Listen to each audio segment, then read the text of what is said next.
Hello, hello. We are just trekking along, moving along in the Move More Advent calendar. And I want to show you a great move that you can do right before bed when you wake up in the morning. Gosh, anytime that you can just get down with a little bit of space to help you work through some lower back, hip, quad, even knee discomfort to create more mobility, better circulation, and all over better agility as you go through your days. Let's get started. So you're going to need a space.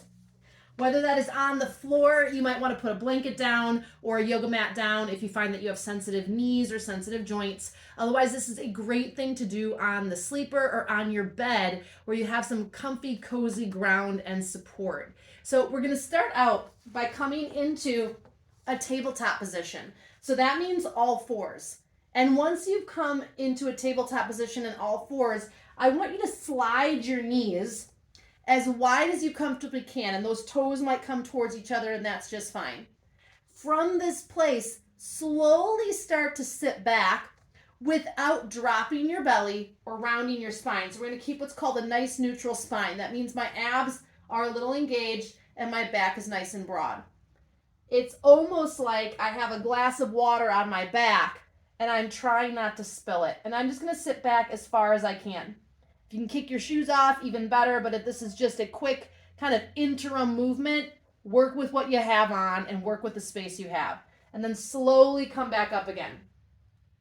And then again, I'm going to sit back, keep my tummy strong, my back nice and long, and just sit as far back as I can. And I'm going to repeat this process. This time I'm going to take my hands a little bit more forward. Now I'm going to get more traction in my lower back. Turn the folds of my elbow, that's the soft fold of my elbow, forward. Now I'm going to get into my upper traps. I just hear some clicking and popping going on. And I'm going to come forward now as far as my shoulders are, as far as my wrists are. I'm increasing the range of motion in this front to back movement as I come up and down. And you'll notice it's not a fast movement because I'm trying to challenge that end range. So when I get back here, I'm just going to try to sit back a little bit farther, kind of wiggle my sit bones around, wiggle my hips around, and then come back up and come as far forward as I can go.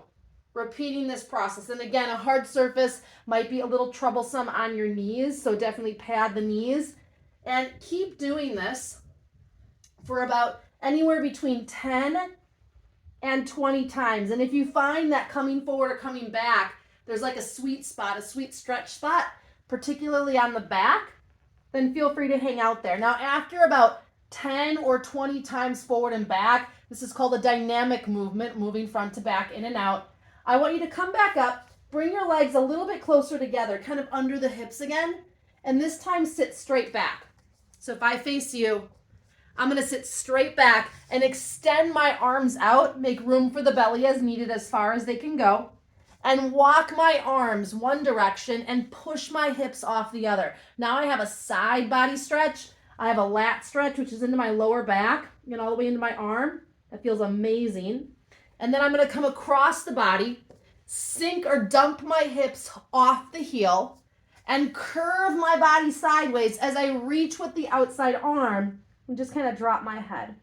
What you'll notice is you don't have to go far to feel something pretty intense. And you can either do that with a long hold, or you can do that dynamically and maybe move right and left, 3 or 5 times and give it like a good 5, 10 slow count hold. That's going to help reduce lower back pain, help increase shoulder mobility, reduce neck tension, and get your body feeling good again. A lot of times that tension in the body, that tight fascia needs to be melted. And the only way to melt that is through mobility.